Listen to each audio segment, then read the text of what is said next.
शहंशाह जज्बात दिलीप कुमार। दिलीप कुमार ने अपने लंबे फिल्मी सफ़र में 100 फिल्में भी नहीं की, लेकिन उन्होंने हिंदी सिनेमा में अदाकारी के फ़न को मानवियत और नई तारीफ़ दी। एक ज़माने में दिलीप कुमार हिंदुस्तान के एक बेहतरीन फ़ुटबॉल खिलाड़ी बनने का ख्वाब देखा करते थे। खालसा कॉलेज में उनके साथ पढ़ने वाले राज कपूर जब पारसी लड़कियों के साथ फ्लर्ट करते थे तो तांगे के एक कोने में बैठे शर्मीले दिलीप कुमार उन्हें नीची नज़रों से देखा करते थे। किसे पता था कि एक दिन ये शख्स हिंदुस्तान के तमाम अदाकारों को पर्दे पर खामोशी की ज़बान सिखा देगा और उसकी एक निगाह वो सब कह जाएगी जिसको कई सफ़ाहत पर लिखे मकाल में भी कहने के काबिल नहीं होंगे। दिलीप कुमार, राज कपूर और देव आनंद को भारतीय फिल्मी दुनिया की तसलीस कहा जाता है, लेकिन जितनी रंगारंगी और तन्नू दिलीप कुमार की अदाकारी में है उतना शायद इन दोनों की अदाकारी में नहीं। मैं हूं आपका दोस्त मोहम्मद नासिर और आप देख रहे हैं चैनल गुलदस्ता शायरी।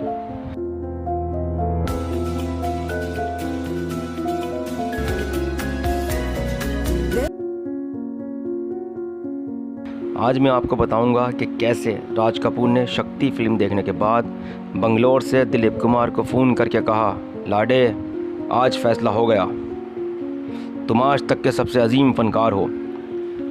राज कपूर ने चार्ली चैपलिन को अपना आइडियल बनाया तो देव आनंद ग्रेगरी पेक के अंदाज में मुहज़्ज़ब अदाओं वाले शख्स की इमेज से बाहर ही नहीं आ पाए। दिलीप कुमार ने फिल्म गंगा जमुना में एक देहाती के किरदार को जिस खूबी से निभाया उतना ही इंसाफ उन्होंने मुग़ल आज़म में मुग़ल शहज़ादे के किरदार के साथ किया। देविका रानी के साथ इत्तेफाकन होने वाली एक मुलाकात ने दिलीप कुमार की ज़िंदगी को बदल कर रख दिया। यूँ तो देविका रानी 40 की दहाई में भारतीय फिल्म दुनिया का बड़ा नाम थी, लेकिन उनका सबसे बड़ा कारनामा पेशावर के फल ताजिर के बेटे यूसुफ खान को दिलीप कुमार बनाना था।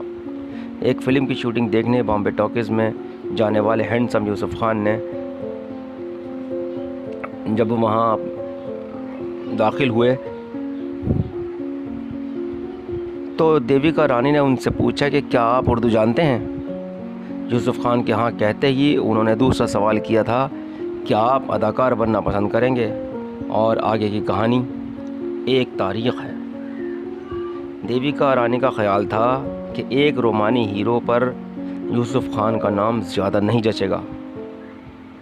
उस वक्त बॉम्बे टॉकीज़ में काम करने वाले और हिंदी के बड़े शायर नरेंद्र शर्मा ने उन्हें 3 नाम तजवीज़ किए, जहांगीर, वासुदेव और दिलीप कुमार। यूसुफ खान ने अपना नया नाम दिलीप कुमार मुंतखब किया। इसके पीछे एक वजह यह भी थी कि इस नाम की वजह से उनके पुराने ख्यालों वाले वालिद को उनके बेटे के बारे में कुछ पता नहीं चलेगा। फिल्म वालों के बारे में उनकी राय अच्छी नहीं थी और वो उनको नौटंकी वाला कहकर मजाक उड़ाया करते थे। दिलचस्प बात यह है कि अपने पूरे कैरियर में दिलीप कुमार ने एक मुस्लिम किरदार अदा किया और वो भी कि आसिफ की मुग़ल आज़म में। फ़िल्म कोहिनूर में एक नग़मे में सितार बजाने के लिए उन्होंने उस्ताद अब्दुल हलीम जाफ़र ख़ान से बहुत दिनों तक सितार बजाना सीखा। BBC से बात करते हुए एक बार दिलीप कुमार ने कहा था, सिर्फ़ ये सीखने के लिए कि सितार पकड़ा कैसे जाता है मैंने सालों तक सितार बजाने की प्रैक्टिस की, यहाँ तक कि सितार के तारों से मेरी उंगलियाँ तक कट गई थीं।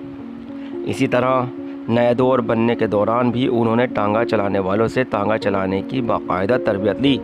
यही वजह थी कि मारूफ हिदायतकार सत्यजीत रे ने उन्हें बेहतरीन मेथड अदाकार का लक़ब दिया था।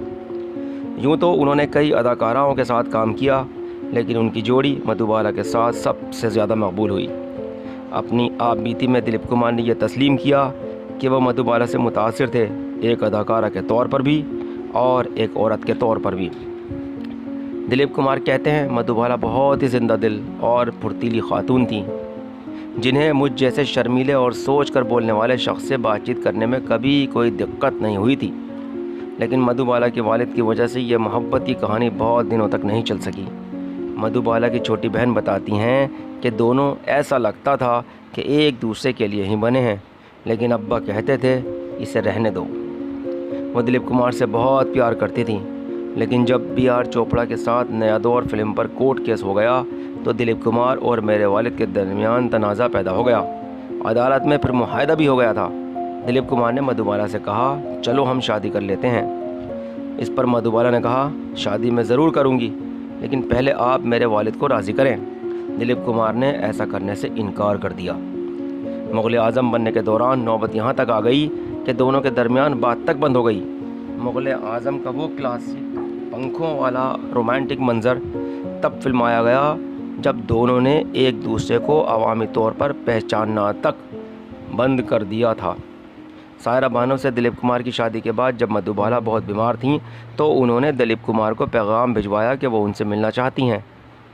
जब वो उनसे मिलने गए तब तक वो बहुत कमज़ोर हो चुकी थीं। दिलीप कुमार को ये देखकर बहुत दुख हुआ।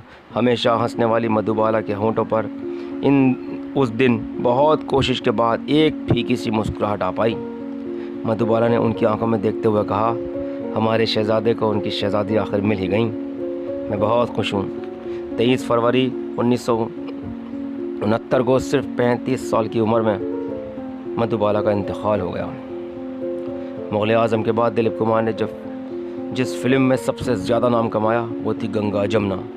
अमिताभ बच्चन का कहना है कि जब वो इलाहाबाद में पढ़ रहे थे तो उन्होंने गंगा जमुना बार बार देखी थी। बाद में दोनों ने एक साथ रमेश सिप्पी की फिल्म शक्ति में काम किया।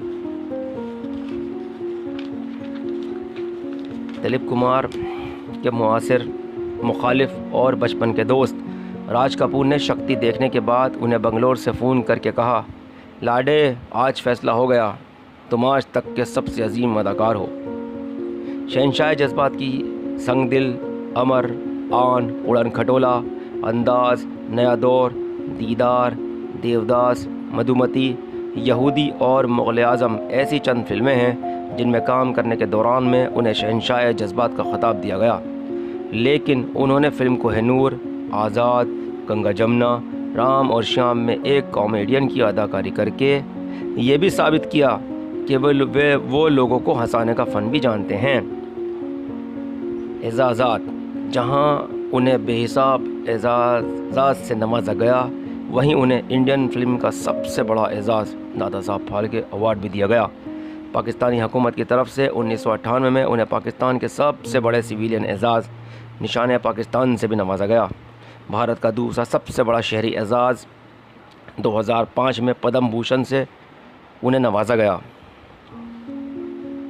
अल्लामा इक़बाल का ये शेर दिलीप कुमार की ज़िंदगी की बहुत खूब अक्कासी करता है कि हज़ारों साल नरगिज़ अपनी बेनूरी पर रोती है, बड़ी मुश्किल से होता है चमन में दीदावर पैदा।